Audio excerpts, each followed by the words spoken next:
issues, we face a serious threat from food security, and in addition to that, we relied heavily on Ukraine for the import of wheat, for the import of fertilizers. As far as the conferences and the meetings that have been held here, the call to action as a result of yesterday's ministerial meetings, it'll help us and other developing countries in addressing the sort of imminent crisis of food security, but for short, medium, and long-term measures, we feel we need a far more comprehensive approach that also focuses on conflict resolution, on dialogue, on diplomacy, and the pursuit of peace, because we believe, Pakistan believes, that if we are distracted by conflict, we won't be able to focus on these existential threats of our time. And this is the case that I made in yesterday's ministerial meeting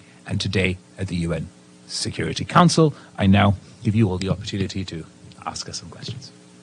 I will first give President Valeria. Thank you, Mariam, and thank you so much, Minister, for being here on behalf of ANCA and speaking with us. So my question is on food security. So India suspended the wheat export. Are you concerned about this move, and what are the potential consequences for the region? Also, yesterday you met the Italian Foreign Minister Luigi Di Maio, and have you identified together some specific action on food insecurity? Thank you so much. Thank you. Thank you, Madam President, for your question. As far as India's decision to ban the export of wheat, it is obviously the decision of the Indian government to decide what it wishes to do. Such actions, restrictions actions, protective actions are being discouraged through forums like the multilateral meeting that we held today. Of course, at a time of shortage and at a time of distress, we all must work together to meet the needs of those who can't meet their food security targets. As far as our meeting with the Italian Foreign Minister yesterday, I must say it was very positive. Italian Foreign Minister was extremely impressive. Pakistan and Italy enjoy good relations, and we discussed a whole host of topics, including enhancing trade cooperation between the two countries. Italy has long had a focus on food security, so we will indeed see where we can assist each other on that issue as well. Al Jazeera. Christian.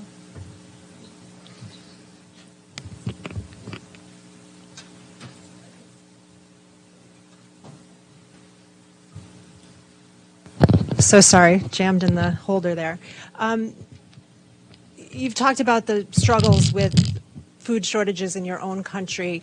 Can you talk about what Pakistan is doing to address wheat shortages in particular? It's been reported that Russia offered your former prime minister discounts on wheat. I know you met with Secretary Blinken yesterday. Has the West offered to help on that front as well? As far as Pakistan's issue with the with sort of food shortage, wheat shortage, we are as we have not been able to meet our wheat production targets for a whole host of reasons, Pakistan is looking to procure wheat from wherever it can at the best rates possible. But we believe that this is a short-term remedy, and we need to invest in medium to long-term remedies to address the situation. In my country, if we're facing food security, water insecurity, and energy insecurity issues, we indeed believe that a large part of that, a large contributing factor, are global geopolitical events and our geographical location. But at the same time, we have to take concrete measures to mitigate the effects and impacts of climate change, to preserve the use of water, to move away from flood irrigation and other such outdated techniques, to increase our water infrastructure and incentivize our farmers for domestic production. I actually believe Pakistani farmers can meet not only our domestic needs for wheat, but also could provide that wheat to the world if they were encouraged and supported in the right way. and if governments work to reduce their input costs at a time of high inflation, we could really we could do our own bit to support food security challenges and issues. As far as my interaction with foreign ministers over here, we've really focused on enhancing trade relations. My party and myself and the new unity government believe in that our sort of foreign policy motto is trade over aid, and that is exactly what we're emphasizing on. Thank you very much. Ladies,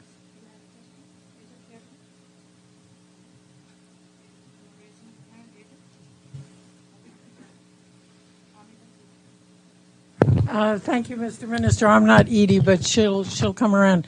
Pamela Falk from CBS News. You have spoken, even since you've been here, about the fight against extremism. Mm-hmm. I've spoken with both of your ambassadors about this issue.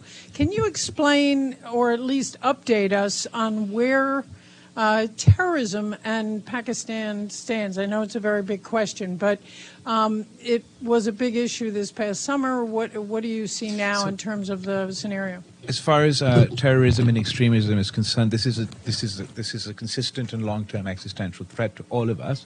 There are obviously immediate concerns that need to be addressed, whether vis-a-vis specific terrorist groups, their increased activity, how and to which way they benefit from the situation in Afghanistan.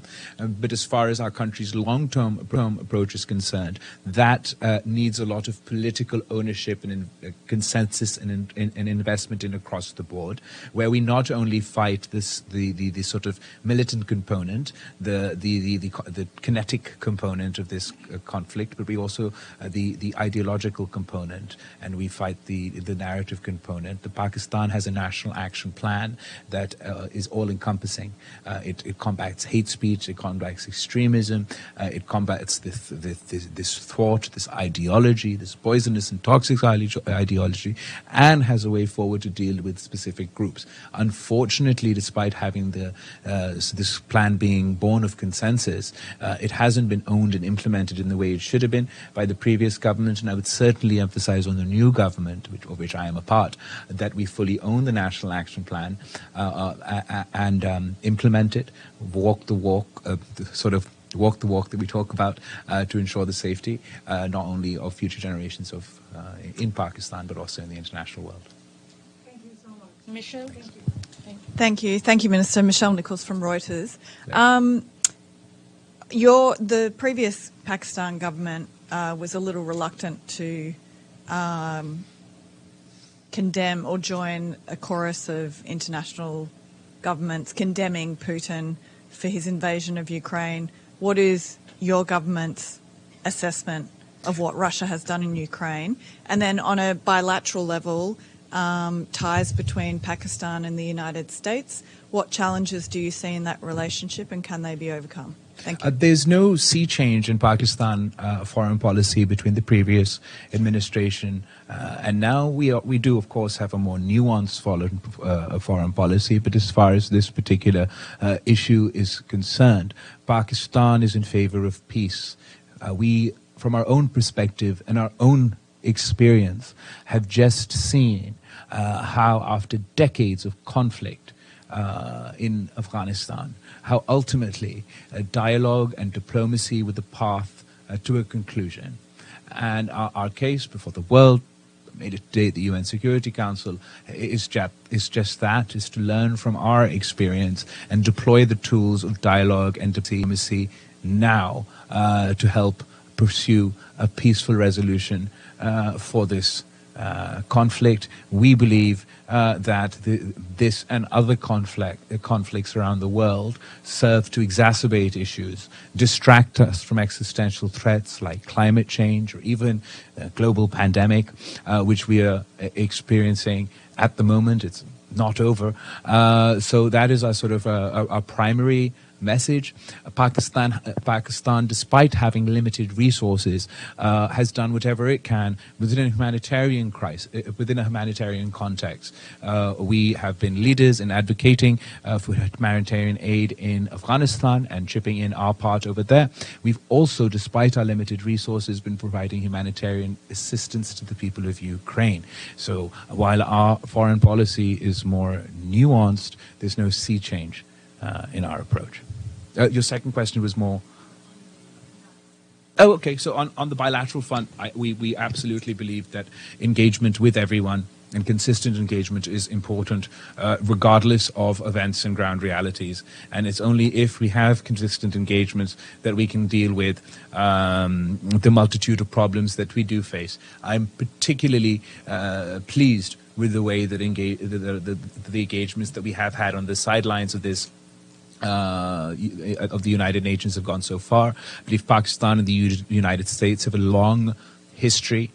We have a deep, meaningful relationship that has a people-to-people side, a government-to-government side, a business-to-business side, but there's a lot more potential to unlock over there. And we would like to pivot away from a transactory relationship, a one-point agenda relationship, to a more broad-based relationship with a particular emphasis on trade, with a particular, I'm particularly pleased with my conversations with Secretary of State Blinken on enhancing trade in the agriculture sector, in the energy sector, in the tech and IT sector, on the U.S. administration's initiatives on women empowerment, empowering women entrepreneurs. And I look forward to working with the U.S. government in these fields to provide opportunities for Pakistani business and for American entrepreneurs, because I believe that they hold the key to unlocking the true potential of our bilateral relationship. Thank you. Thank you, Mr. Foreign Minister. Susan Tehrani from WION. Do you think it's time that Pakistan reached out for dialogue with India? And also, my second question is, after your meeting with Secretary Clinton, just to follow up on that, what you just mentioned, do you think that Pakistani-U.S. relations has had a reset in a way? So as far as the question of our relationship with India is concerned, that's particularly complicated by their recent illegal, unilateral measures in Indian-occupied Kashmir. Firstly, the actions of August 5th, 2019, and more recently, the events of May 5th, 2022, have complicated this matter. These unilateral actions not only seek to undermine the internationally recognized disputed status of the region. We see these as an assault not only on the people of Kashmir, but an assault on this institution of the United Nations, as an assault on the UN Security Council and its resolution, as in the Geneva Convention. Not only are they undermining the international disputed status of the region, but there's a concrete effort to undermine and disenfranchise and disempower the Muslim minority, a Muslim majority of the region. They've illegally allowed for non-Kashmiris to buy property and become residents of Kashmir and dilute the organic population. And more recently, to the May 5th so-called Delimitation Commission, the electoral constituencies of Indian-occupied Jammu and Kashmir have been gerrymandered to artificially inflate the non-Muslim minority and convert the Muslim majority into a minority. So such actions make it very difficult for us to hold a dialogue with the country who is implementing a racist policy in Indian-occupied Jammu and Kashmir and are not abiding by the resolutions of the United Nations and international norms and international rules-based order. And this, having said that, we are very cognizant of the fact that economic activity, dialogue, diplomacy are ultimately the ways and means for countries to engage with each other and resolve disputes. I just note that particularly at the moment, given this aggressive hostile behavior, the practical space for that happening is very limited. So I think that it is very important for the United States and Pakistan to consistently engage, to honestly engage. And while I wouldn't call it a reset, I would say it is a great opportunity for both sides to think about what is in the benefit of our people, what is in the benefit of the people of America, and what is to the benefit of the people of Pakistan. If we sort of close all doors between the two countries and stop talking to one another, I don't believe that serves the interest of Pakistan, and I don't believe that serves the interests of the people of America. There's definitely a newfound opportunity to enhance engagement, to move beyond a transactional relationship to a more deep and meaningful relationship. And I certainly see the space for that. I certainly see the window for that. And if only we continue to have an honest and meaningful dialogue with one another, Pakistan is very committed to working with the international community.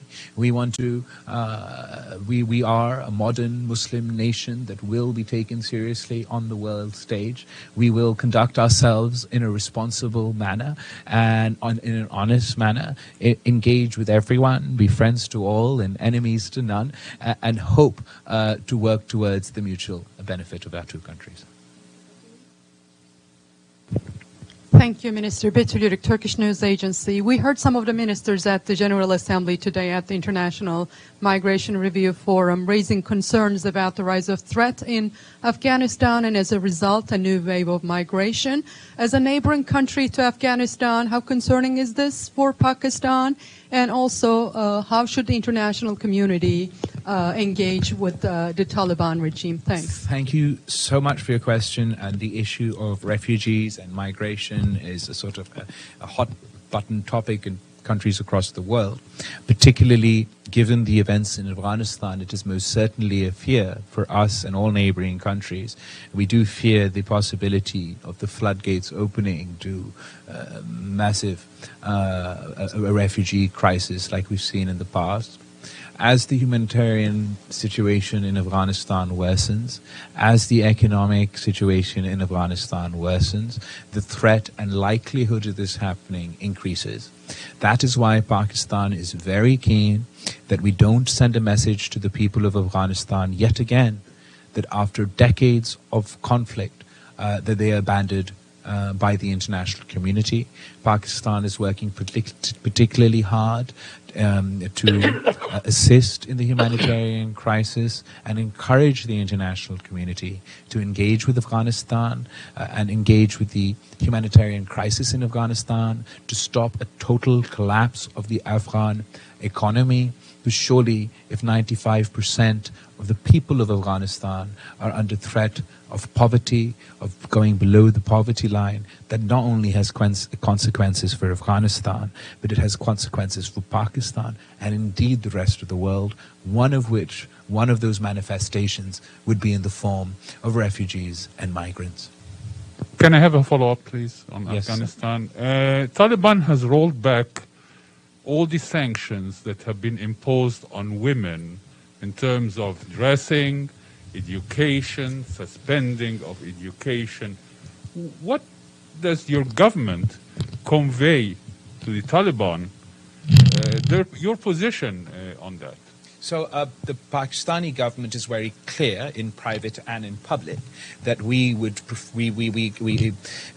convey to the new regime in Afghanistan that they live up to their international commitments. Now, whether that is their international commitment to the right to girls' education and allowing the women's rights in Afghanistan within that context, or it's their international commitment to not allow their soil to be used for terrorist activity, or it's their international commitment to form a more inclusive government setup. In our private conversations and in our public conversations, we do insist on these points. As far as the specific question of women's rights are concerned, the previous government may have had its own approach, but as Foreign Minister of Pakistan, I believe when I emphasize the importance of women empowerment, the importance of women's rights, that is not within some sort of Western imposed construct. We believe that women were given rights by Islam. We believe that the right to education for women is granted because of Islam. The first word in the Quran is Iqra, which means read. It does not say only men read. We are all to read. So Pakistan has had the first female prime minister in the Muslim world. She was elected for the first time. She was elected a second time. And had she not been assassinated, she would have been elected the third time. So when we speak to the people of Afghanistan, or when we speak to the new regime in Afghanistan about women's rights and their obligation to live by their promises to the international community, we do so not only in light of that, but also because we too believe these are rights of the women and girls in Pakistan and in Afghanistan.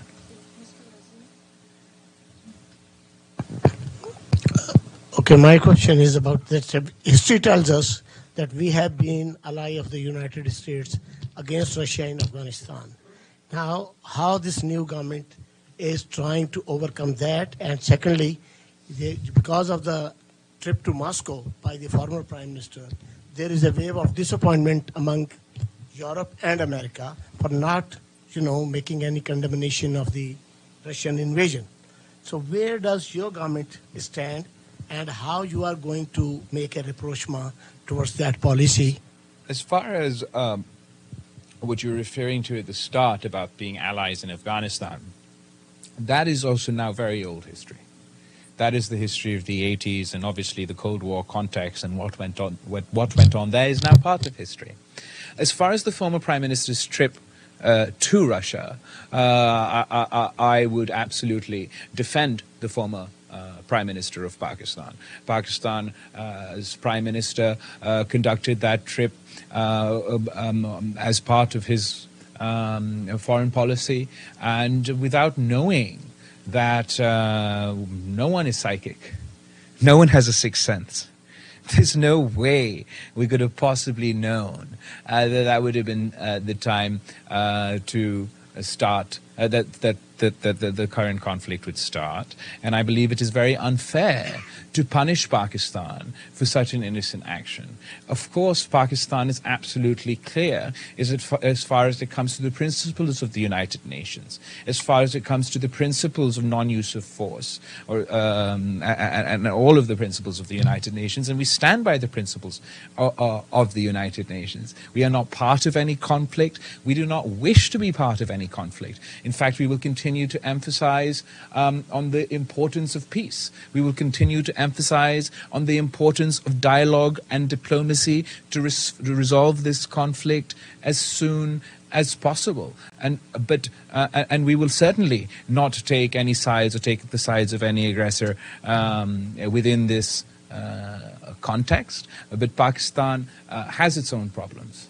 Pakistan has witnessed decades of conflict in Afghanistan. And as I mentioned in my speech, हम थक गए हैं जंग देख के.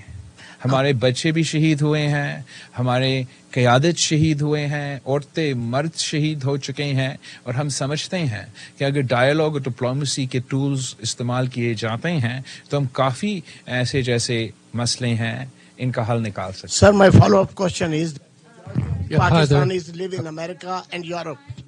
Can you... Sorry? This press comments, we really appreciate you here. Frankie Ciardo from TRT World. 2 follow-up questions. One, how would you characterize your relationship with Russia?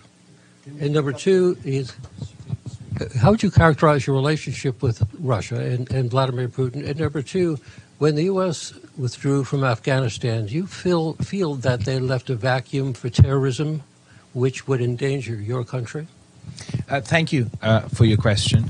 Pakistan has a government, has relationships with all states, all governments in the world, and whoever happens to head those governments or head those states, we also have official and diplomatic relations with them. There are no personal relationships between individuals, and they're only relationship between states and governments as far as your Russian question is concerned. As far as Afghanistan, we are concerned that if the humanitarian crisis remains unaddressed, if Afghanistan, 90% of the population of Afghanistan is allowed to slip under the poverty line, if the Afghan economy is allowed to collapse, then things will go from bad to worse. There are concerns about terrorism. The concerns about terrorism are the concerns of all countries in the region and international forces. We are all concerned as to whether the new regime in Afghanistan has the capacity or the will to deal with such terrorist groups. And as we are looking to them to live up to their international obligations, one such obligation was to ensure that no terrorist activity would take place, or their soil would not be used for terrorist activity.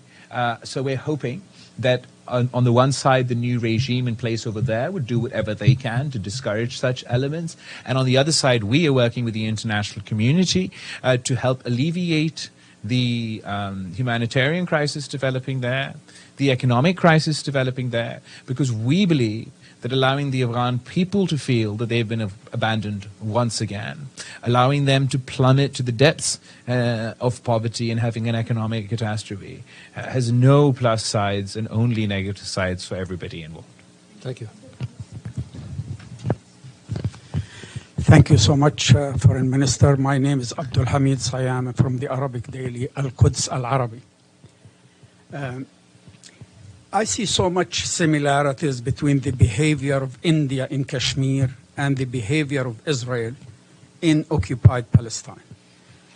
The Israelis moved their nationals into the occupied West Bank, and the Indians doing the same.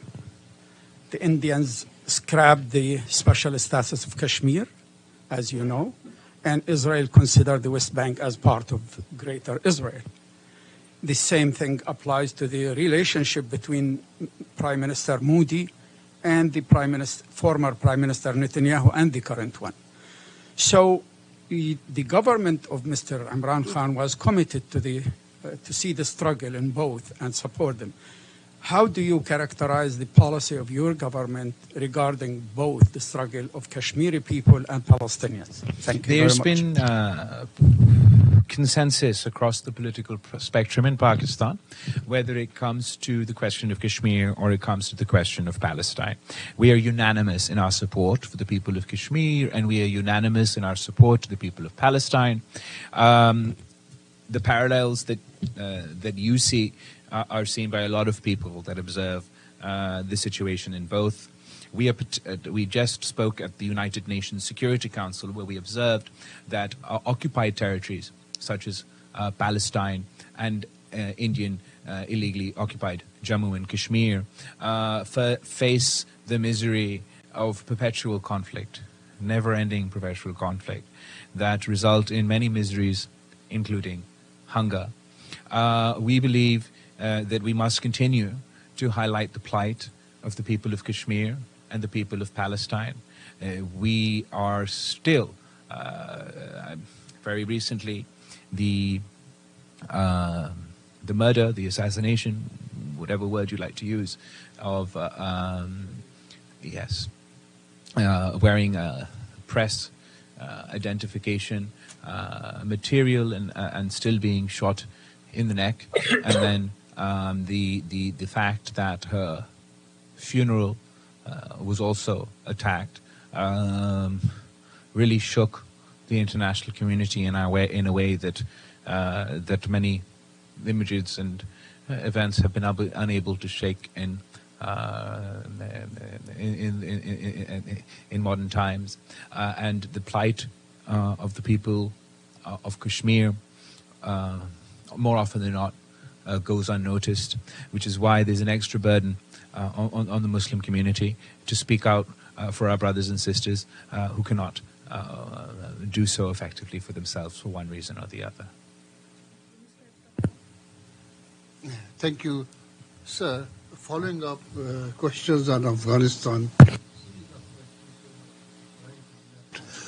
and your comments about Taliban's pledge to the international community not to allow the territory to be used for terrorism.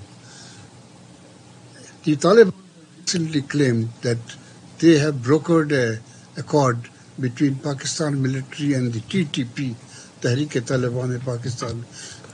Could you please elaborate or explain what happened, sir?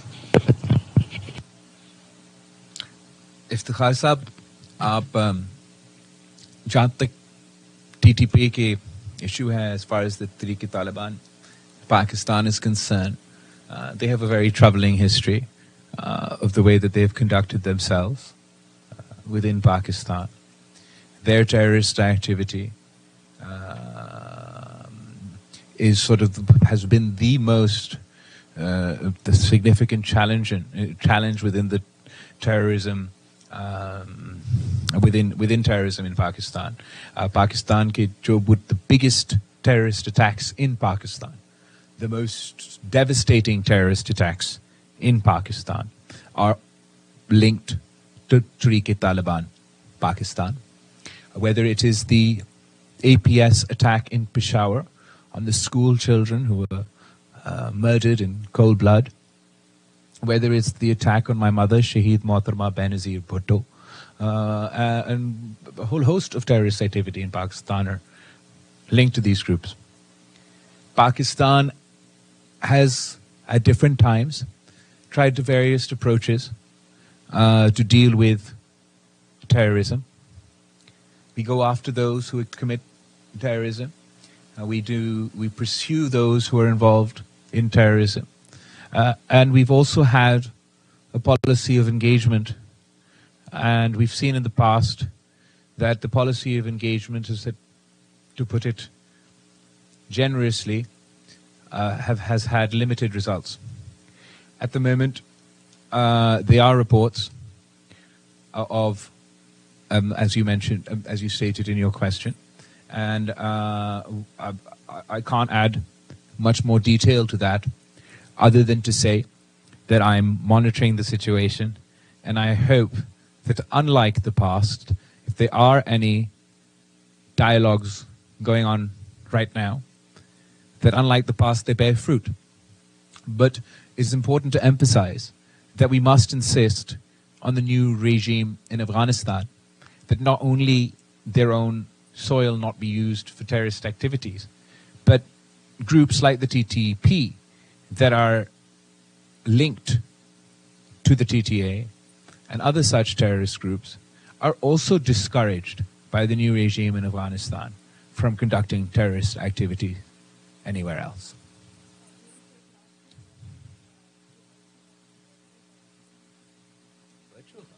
Yeah. You can have a floor. Yeah. You can ask the question. Yeah.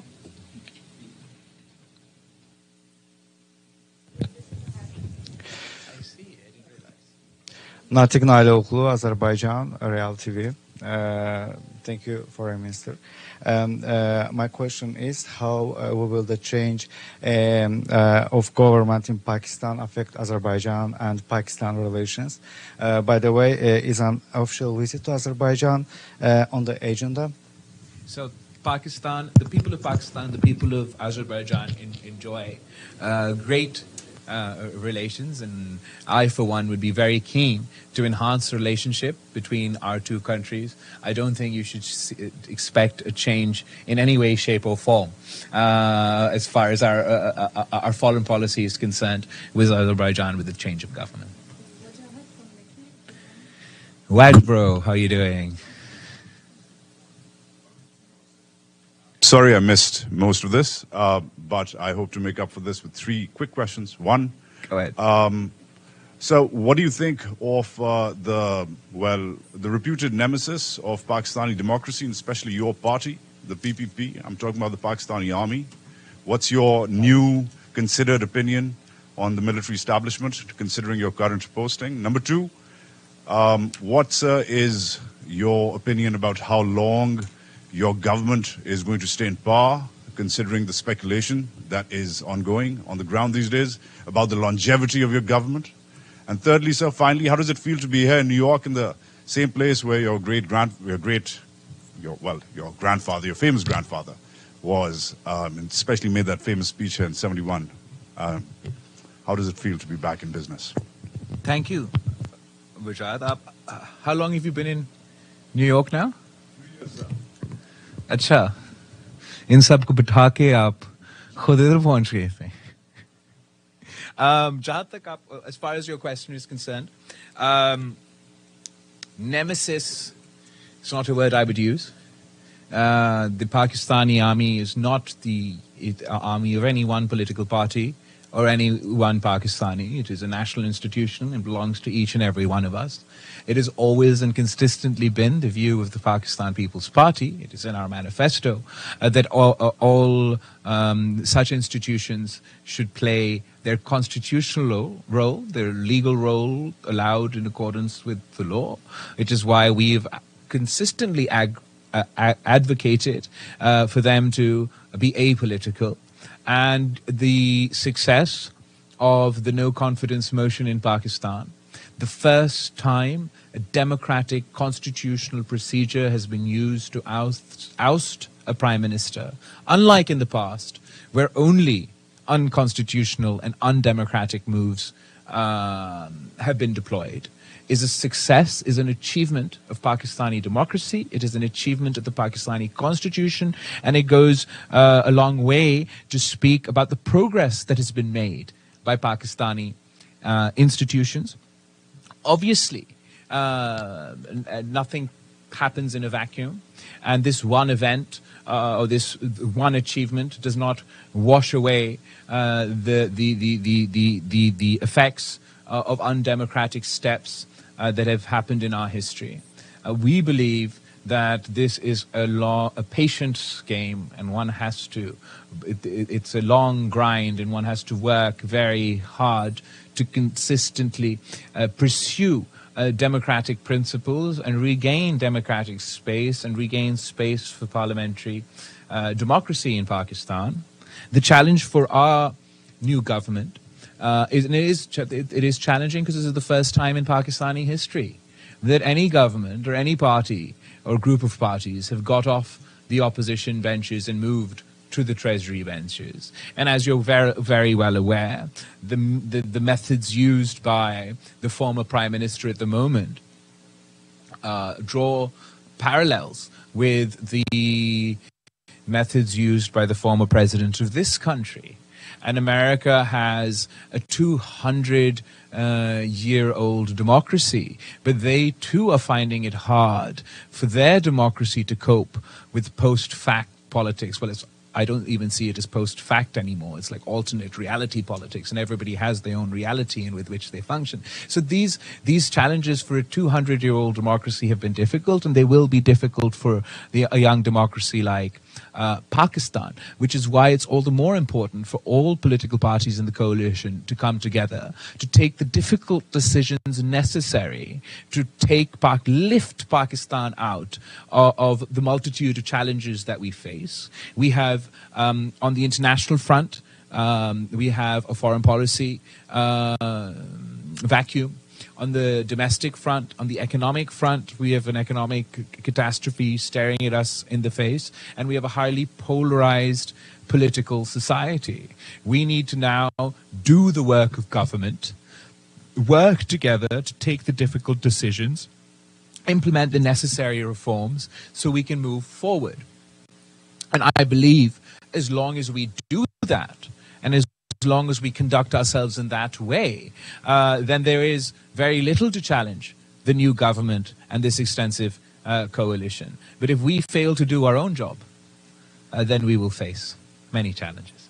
Does that answer your question? Did I leave everything? Anything? Oh, my grandfather. Yes, absolutely, absolutely. It's been an honor and a privilege and a completely and utterly unexpected, as you know very well. This is not exactly something that I'd planned or a path that one had even expected, but events took its own course, and I find myself here as the Foreign Minister of Pakistan. I sat today in the very same chair where my grandfather gave that famous speech following the East Pakistan crisis at the time, and it is indeed a very humbling experience that I got the opportunity to represent Pakistan and pitch Pakistan's case on the very at the same forum. But I'd like to emphasize that that she's Zulfikar Ali Bhutto, Sheikh Mohtarma Benazir Bhutto made their own mark in history, and we do not imagine that we could fill their shoes. They're towering political personalities and towering figures in history. But we are conducting our own efforts. अपना कोशिश कर रहे हैं कि अपना capacity में पाकिस्तान का नुमाइंदगी करे, पाकिस्तान के अवाम का नुमाइंदगी करे, पाकिस्तान का जो नया नस्ल है उनका नुमाइंदगी करे. And when I conduct myself as the Foreign Minister of Pakistan, then I don't only represent the supporters of the Pakistan People's Party. I represent the people of Pakistan at large, be they supporters of the People's Party, be they supporters of Muslim League Nawaz, or indeed be they supporters of Mr. Imran Khan. So thank you for your question, and it's nice to see you here.